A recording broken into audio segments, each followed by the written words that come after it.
Amém, pastora Ana. Para mim também é uma grande satisfação estar novamente aqui, né? Já tivemos a grata satisfação de participar da live com a pastora, também com o pastor Daniel. É sempre uma alegria podermos estar juntos, nem que seja pelo recurso É virtual. verdade. E graças a Deus também pela vitória de ter tirado esses embaraços, né? Aí eu tive que fazer algumas alterações aqui para ser possível usar então o celular da esposa, mas graças a Deus que deu certo. Amém. Que Deus possa abençoar também a vida da pastora, o pastor Daniel, Amém. né? Da filha, do filho, do genro. Então é sempre bom estar com os irmãos. Eu tenho no meu coração a palavra e eu quero falar, pastora Ana, nessa tarde sobre um homem que depois se tornou um povo, um homem chamado Issacar. É uma palavra que Deus tem colocado no meu coração e eu quero iniciar lendo o texto de Gênesis capítulo 30. Gênesis capítulo 30, versículo 14 em diante. A Bíblia fala a respeito do nascimento de Issacar, aqui no capítulo 30, versículo 14 em diante, diz assim: E foi Rúben nos dias da ceifa do trigo, e achou mandrágoras no campo, e trouxe-as a Lia, sua mãe. Então disse Raquel a Lia: Ora, dai-me das mandrágoras de teu filho. E ela lhe disse: É já pouco que hajas tomado o meu marido? Tomarás também as mandrágoras do meu filho? Então disse Raquel: Por isso ele se deitará contigo esta noite, pelas mandrágoras de teu filho. Vindo, pois, Jacó, à tarde do campo, saiu-lhe Lia ao encontro e disse: A mim possuirás esta noite, porque certamente te aluguei com as mandrágoras do meu filho.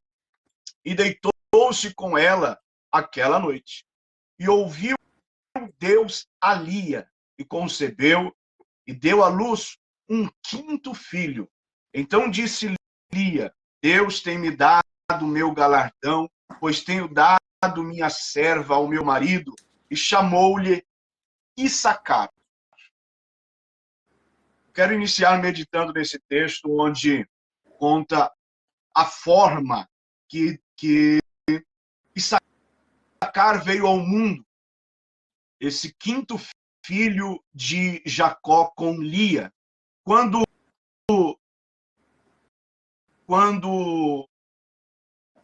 Lia teve o seu quarto filho, ela demorou muito para ter outros filhos.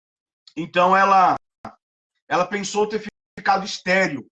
Quando ela teve o quarto filho, ela pensou ter ficado estéril, que ela passou a demorar a ter outros filhos, de forma que ela entregou a sua serva, Zilpa, ao seu marido Jacó, para que ele gerasse mais filhos. E aqui diz que, determinado dia, Rúben, que era o seu primogênito, era o primogênito de Lia, foi ao campo, foi ao trigal e, de repente, encontrou umas mandrágoras. Mandrágoras, que é uma planta, que é uma leguminosa, que tem uma série de superstições sobre ela, por ela ser até tóxica. Então, se colocava algumas crendices sobre essa planta e acreditava-se que ela curava a esterilidade. Então, Rúben toma dessas mandrágoras e leva para casa, para dar à sua mãe, Lia. E quando Raquel, então, a irmã de Lia, que ainda não tinha concebido filho algum, viu que o Rúben tinha chegado com mandrágoras, ela pediu à sua irmã, pediu a Leia, ou Lia, né? Então Lia lhe disse: você já tomou meu marido, até porque a gente sabe a história, e Jacó queria ter se casado com Raquel. O amor de Jacó era Raquel. Então, Lia já tinha conta de... Ao que parece, tudo indica que aquela noite era o dia de Raquel se deitar com Jacó. Mas ela conseguiu convencer a sua irmã a lhe dar as mandrágoras que Rúben tinha levado. Em troca disso, ela deixaria Lia se deitar com Jacó. O negócio foi feito. Então, para não perder tempo, quando Jacó vem do campo, aí Lia sai ao encontro de Jacó, já toma a dianteira e disse: hoje você vai se deitar comigo, você não vai se deitar com Raquel. Eu te aluguei por mandrágoras. Olha a que ponto essas mulheres chegaram. Estou contextualizando para nós entendermos a forma que Issacar veio ao mundo. E naquela noite, Deus deu a graça e ouviu a oração de Lia, e ela engravidou então e passou a gerar Issacar. Ela deu um nome de Issacar porque Issacar significa recompensa. Issacar significa salário.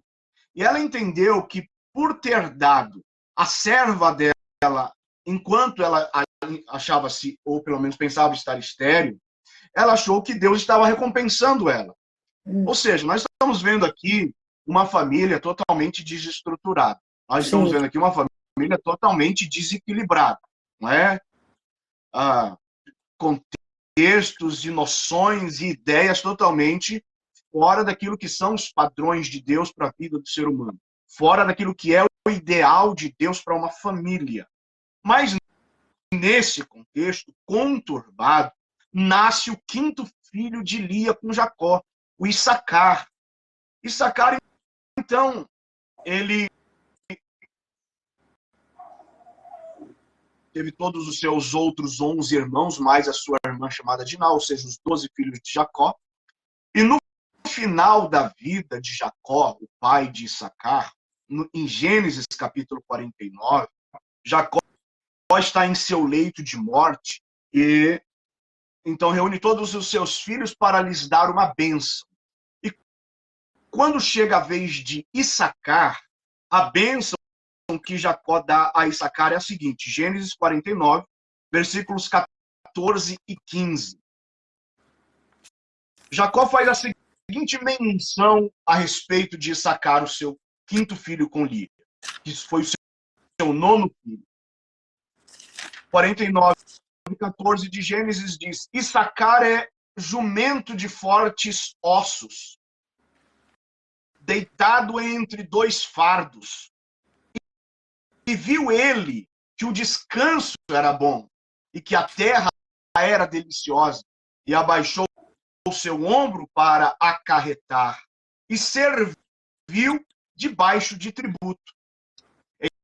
Então aqui nós estamos entendendo que Issacar já tinha uma determinada idade, já era muito provavelmente adulto, está recebendo a bênção do seu idoso pai, que está no leito de morte, mas Issacar nasceu praticamente de uma superstição de sua mãe, e prova-se que o nascimento de Issacar não tem nada a ver com as mandrágoras, porque a Raquel ficou com as mandrágoras, e mesmo Lia não tendo consumido as mandrágoras, ela naquela noite, então, engravidou de Jacó e passou a gerar Issacar. Ou seja, não adianta o ser humano ficar crendo em crendices, em superstições.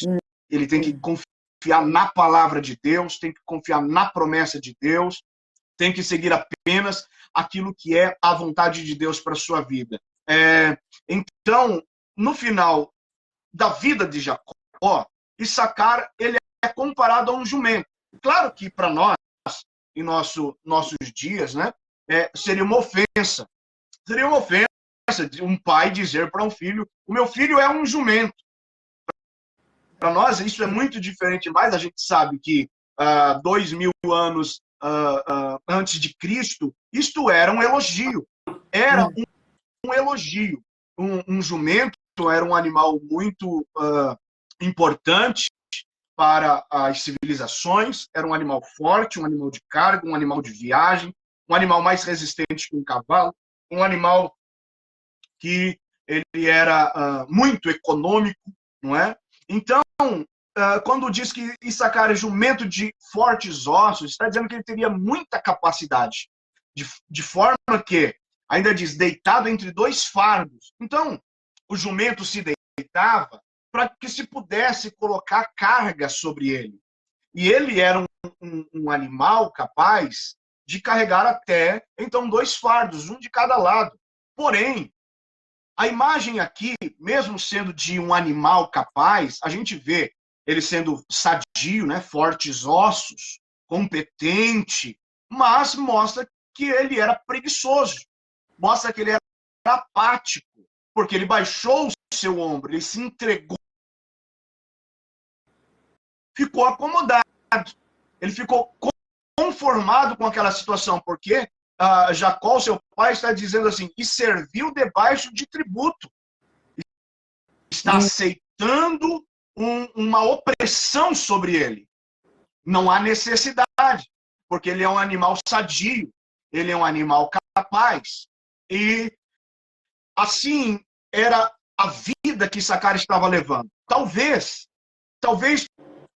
pelo contexto do seu nascimento, isso possa ter interferido na sua vivência, na sua convivência, na sua personalidade, no seu psicológico. Nós não sabemos quais eram os problemas emocionais, por exemplo, de Issacar, por conta de toda a família conturbada na qual ele viveu. E talvez eu possa estar falando nessa tarde para alguém que também tem algum contexto parecido. Alguém que possa não ter nascido numa família tão exemplar como as do Instagram. Talvez alguém esteja pensando que só sua família tem problemas e que ele nasceu para ser infeliz. Ele nasceu para carregar uma carga pesada. Ele nasceu para viver debaixo de tributo. Ele nasceu para viver subjugado. A pessoa talvez esteja pensando que não tem uma perspectiva maior para a sua vida e que o seu destino ou a sua sina é continuar debaixo de fardos. Eita. Talvez eu esteja falando com algum Issacar aqui nesta tarde. Quem sabe alguém está dizendo, a minha família não tem o equilíbrio, não tem a harmonia, não tem a estrutura que a família do irmão fulano de tal, que a família da irmã fulana de tal. Eu nasci para sofrer, meu casamento realmente não é para dar certo, a minha convivência com os meus irmãos realmente não é para dar certo. Mas nós não podemos esquecer que quem escolheu Jacó foi Deus. Quem fez promessa para Jacó e para os filhos de Jacó foi Deus. Não dependia de Jacó, não dependia dos 12 filhos, não dependia sequer de Abraão, não dependia sequer de Isaac. Quem fez a promessa foi o Deus Todo-Poderoso. E esse é o diferencial. Essa é a questão que tem que ser colocada como a primazia da nossa fé. A voz de Deus, a promessa de Deus, a palavra de Deus. Deus escolheu Jacó para fazer de Jacó uma grande nação, uma nação poderosa. Então, Issacar fazia parte do contexto da promessa de Jacó. Ou seja, não é algo individual que vai mudar a história circunstancial, a promessa abrangente de Deus na nossa vida. De tanto que, então, a história vai avançando de forma que 400 anos depois, 400 anos depois de que Jacó estava aqui falando a respeito do seu filho Issacar em Gênesis 49. 400 anos depois, agora, Israel já está sob a liderança de um homem chamado Moisés. Issacar agora é uma tribo, não é apenas mais um nome. Então, de certa forma, ele já prosperou. De certa forma, ele já cresceu. De certa forma, ele já está se estruturando. Está fazendo parte de uma nação. Era um filho dentro de uma casa, agora é uma tribo dentro de uma nação. Então já está aumentando, o contexto já está mudando, a história já está melhorando. Aí Moisés, diferentemente de Jacó, tem uma outra visão sobre Issacar. A impressão que Jacó tinha de seu filho Issacar era aquela. o meu filho é capaz, o meu filho é forte, o meu filho é sadio, mas alguma coisa fez ele ficar oprimido. Alguma coisa fez com que ele ficasse subjugado. Mas Jacó tinha certeza da promessa de Deus. Então, em Deuteronômio, capítulo 13, versículo 18 e 19, é onde Moisés agora vai fazer menção de Issacar. Ele primeiro começa a falar a respeito de Zebulon, em Deuteronômio, capítulo 33, versículo 18 e 19. A respeito da tribo de Zebulon, Moisés disse assim: que o povo de Zebulon prospere em suas viagens, que o povo de Issacar prospere em suas tendas. Aleluia! Convocam o povo ao monte para lhe oferecer os sacrifícios apropriados. Fartam-se das riquezas do mar e dos tesouros escondidos na areia.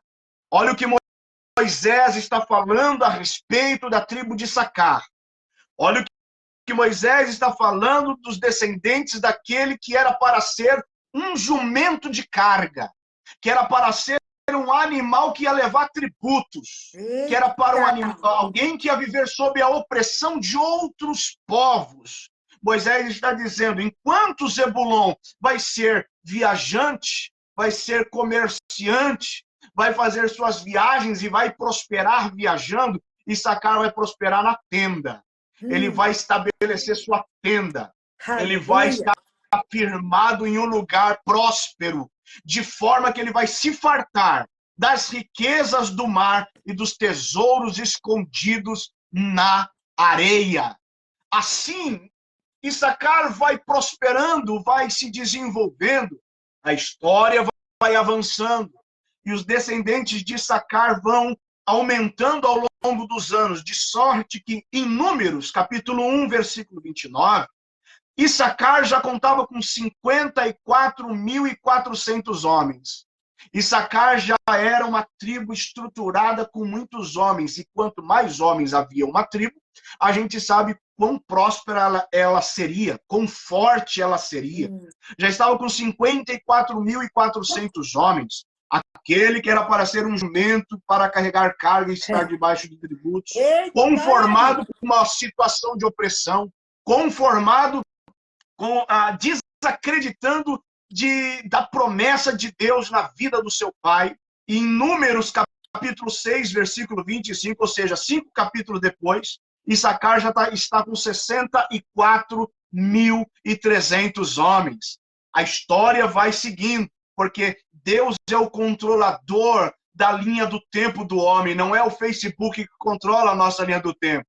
Não é o Instagram que controla a nossa linha do tempo. A nossa linha do tempo está guardada na palma da mão de Deus. A nossa timeline está nas palmas das mãos de Deus, do Todo-Poderoso. E é Ele que controla a nossa história, desde que nós nos coloquemos à sua disposição.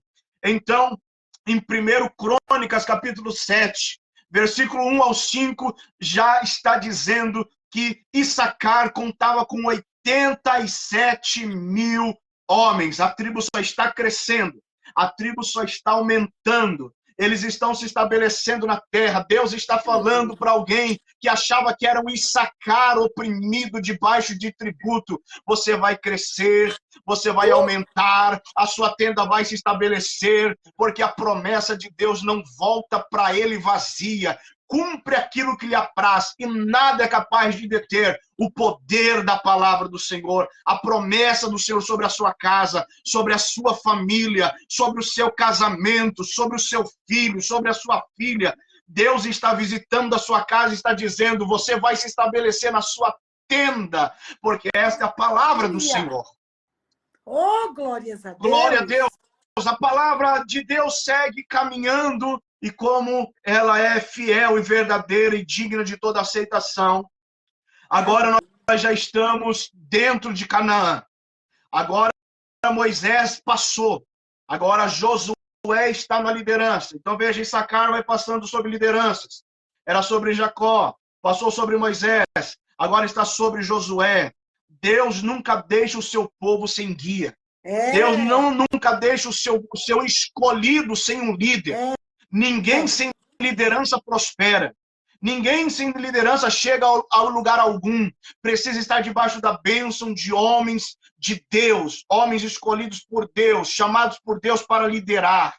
Aqui é uma grande lição. Enquanto Issacar ficou debaixo da liderança, da bênção de Deus, ele foi prosperando, ele foi aumentando. E agora Josué está dividindo a terra, porque esta foi a missão dada a ele. Deus disse a Josué: Josué, Moisés, meu servo, é morto. Agora você é que vai colocar esse povo dentro da terra. E é você que vai organizar geograficamente, vai dividir a terra entre os 12 filhos de Jacó. E quando isso acontece, essa divisão está registrada entre o capítulo 19 e o capítulo 23 de Josué. Josué, capítulo 19 ao capítulo 23, a terra de Canaã começa a estar sendo dividida pelos 12 filhos de Jacó. O quarto lote foi por sorteio. Issacar foi o 9º filho de Jacó, o 5º filho com Lia, mas quando ele foi sorteado para herdar a sua parte da terra, ele foi o 4º. Veja que foi, então, melhorando a situação e alguma forma de privilégio de Issacar. O 4º a ser sorteado. O território que Issacar recebeu foi um dos territórios, foi um dos melhores territórios dentro da geografia de Canaã. Por quê? Porque a Bíblia diz que ele recebeu uma parte do seu território, era região montanhosa. Região montanhosa é região privilegiada. aleluia. A cidade edificada sobre um monte, ela é fortificada, porque ela está sempre em cima. O inimigo, quando ataca uma cidade que está sobre uma região montanhosa, o inimigo, quando ataca, nunca pega a cidade de surpresa, porque ela está numa região montanhosa, protegida, cercada. Se edifica a cidade em cima da montanha, o inimigo tem que vir de baixo. Isso é uma desvantagem tremenda. Então, Issacar estava com uma parte da sua terra, com a qualidade de uma região montanhosa, como Gilboa, como Tabor, regiões privilegiadas. Havia também, isso está registrado em Josué capítulo 19 em diante, parte do território geográfico de Issacar também fazia parte do vale, chamado Vale do Jordão. Uma parte do Vale do Jordão ficou para Issacar. Então, vejamos, região montanhosa, região do vale. Região de vale é região próspera, é região que tem água, é região cujas árvores não secam, porque estão plantadas junto aos ribeiros. É uma região que o que planta nasce, porque tem os ribeiros para serem os irrigadores da terra. E havia também uma outra planície muito fértil, banhada pelo ribeiro de Quizon. Então Issacar estava herdando dos territórios, uma parte do território de Canaã, dos melhores, top de linha, região montanhosa, região de vale e região de planície. Nisso também nós entendemos que, para aquelas civilizações, a economia girava em torno da agropecuária. Era essencial que tivesse água, era essencial que tivesse terra plana, e era essencial que tivesse outro tipo de relevo para um outro tipo de cultivo, de uma outra agricultura, de uma outra planta. E isso Issacar estava recebendo. Isso é maravilhoso, e nós vamos ver daqui a pouco o quanto isso foi importante para a vida e para a história e para a tribo de Issacar. Além do que, a Bíblia ainda diz que aquela famosa rota chamada, conhecida como Rota do Mar, Caminho do Mar, que tinha que passar obrigatoriamente por dentro da tribo de Issacar, pelo meio do território que Issacar herdou. Ou seja, o caminho do mar, a rota que vinha do mar, com os comerciantes, os navios atracavam nos portos e tinham que ir para o continente via território de Issacar, tinha que passar por dentro de Issacar. O que isso significa? Quando Moisés diz de Issacar, dizendo que ele ia se fartar das riquezas do mar e dos tesouros escondidos na areia, Issacar estava longe do mar, não estava nem perto da areia do mar, mas aqui já estava sendo profetizado, o mar vai passar por dentro de Issacar. Os tesouros escondidos na areia vão passar por dentro de Issacar, porque Issacar não vai ser como Zebulon viajante, Issacar vai se estabelecer na tenda, ou seja, ele não vai buscar, vai vir até ele, vai vir até a casa dele, vai passar na porta da casa dele a bênção.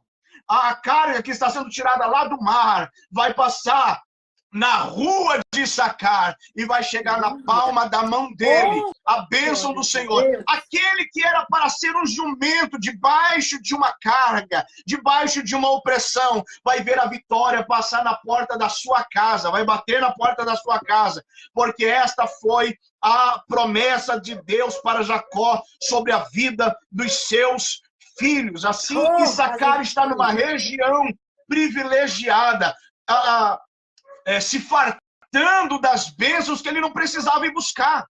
Isto é, aquela pessoa que está debaixo da bênção de Deus, aquela pessoa que está na obediência da vontade de Deus, aquela pessoa que está sob a liderança de Deus, a respeito, lógico, a despeito de uma liderança humana, porque Deus lidera através de homens, aqueles que estão submetidos à vontade perfeita, agradável e boa de Deus, a bênção passa na porta da sua casa.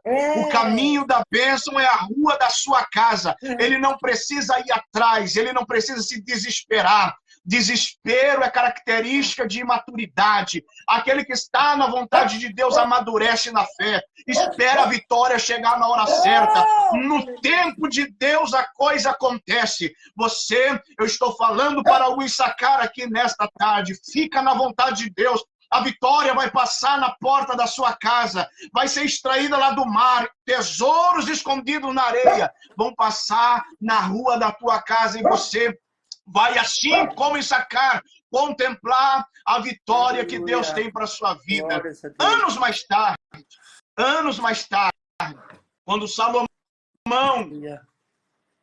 passou agora o tempo de Josué, passou o período dos juízes, passou o reinado de Saul, passou o reinado de Davi, passou o reinado, agora está no reinado de Salomão. Quando Salomão reorganiza Israel, Salomão foi o rei que durante 40 anos reinou sobre Israel e houve paz em Israel.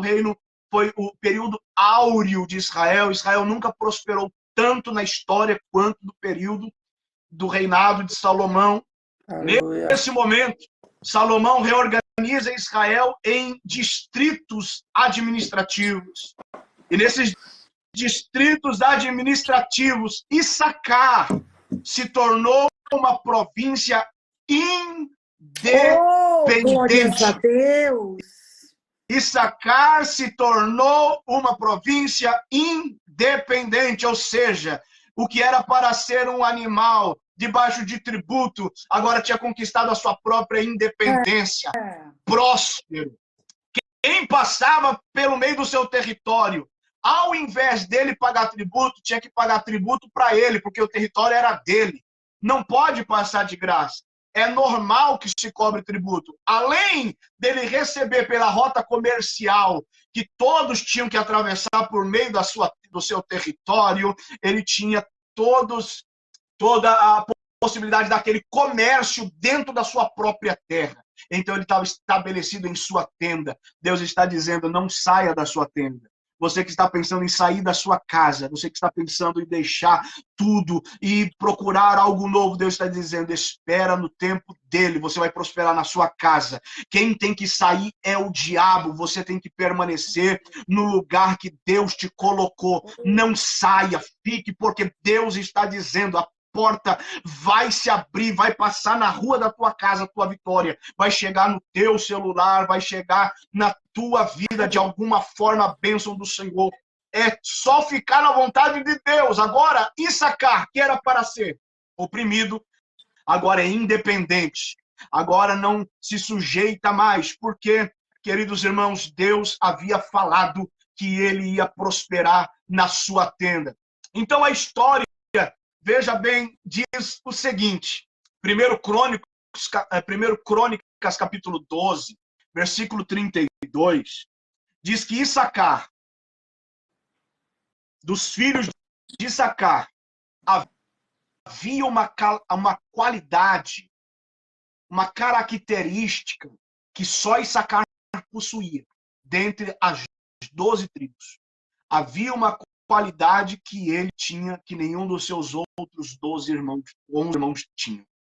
1 Crônicas, capítulo 12, versículo 32, eu já estou encerrando, diz assim, e dos filhos de Issacar, 200 de seus chefes, não são 2, 3, não, 200 de seus chefes eram destros na ciência dos tempos, eram sábios na ciência dos tempos, de sorte que, para saberem o que Israel, a nação, não somente sua tribo, Israel devia fazer, e todos os seus irmãos seguiam as suas ordens.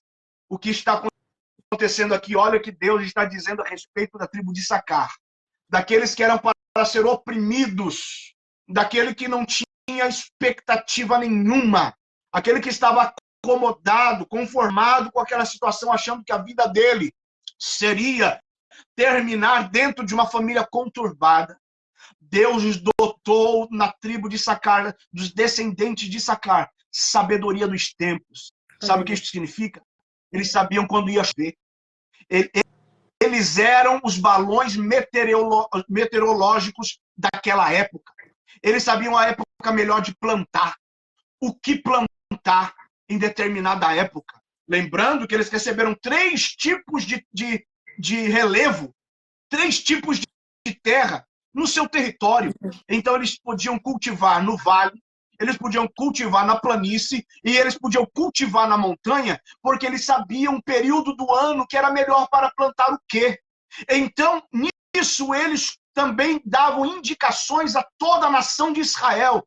E Israel, a Bíblia diz que todos os seus irmãos seguiam as suas ordens. Eles eram destros nas ciências dos tempos. Eles tinham essa sabedoria, essa capacidade. Então, além de Issacar se tornar independente, uma província independente nos dias de Salomão, de Issacar estar prosperando com as bênçãos da rota do comércio passando no centro do seu território, Issacar também tinha essa qualidade de ser essencial e não apenas uma estatística.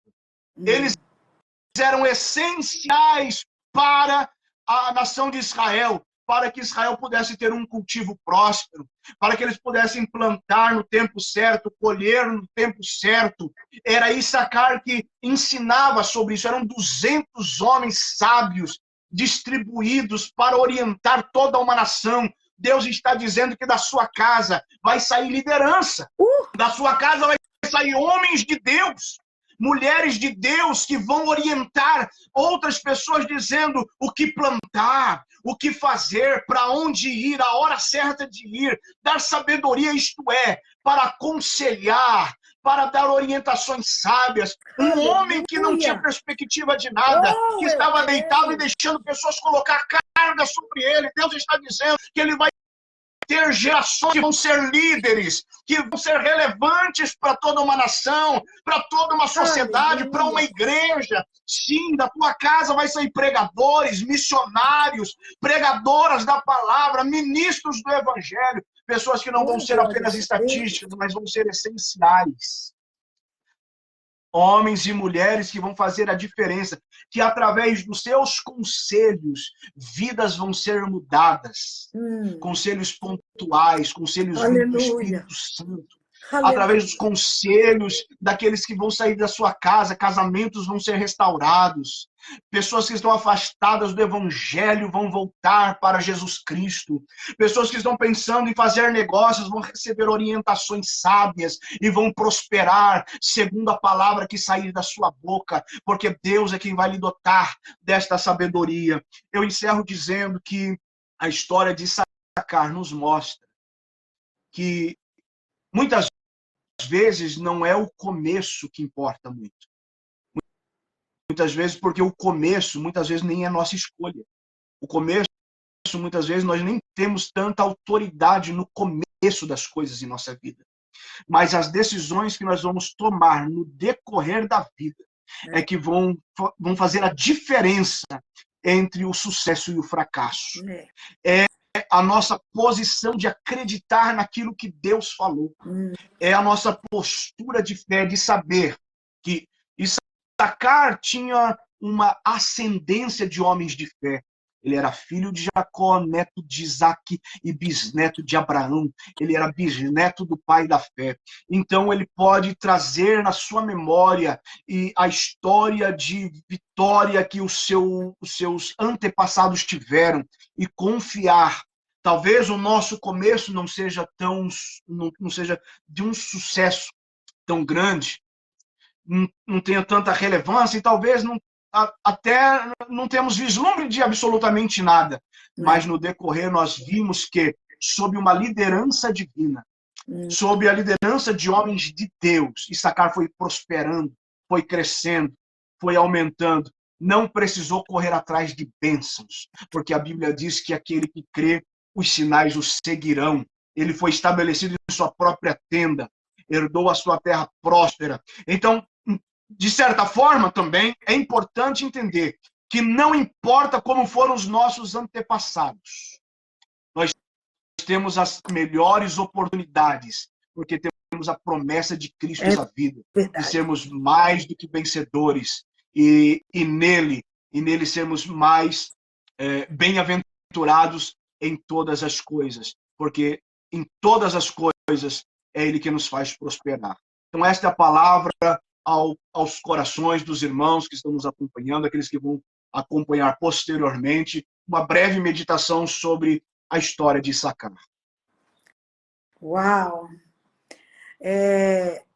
Eu não sei os demais que estão na live se eles comeram de colherada, porque eu comi de colherada. A maioria das pessoas estão tão acostumado a ouvir uma palavra bem simples, né? E aí, quando vem um ensinamento desse, eu fico assim, com vontade de comer mais.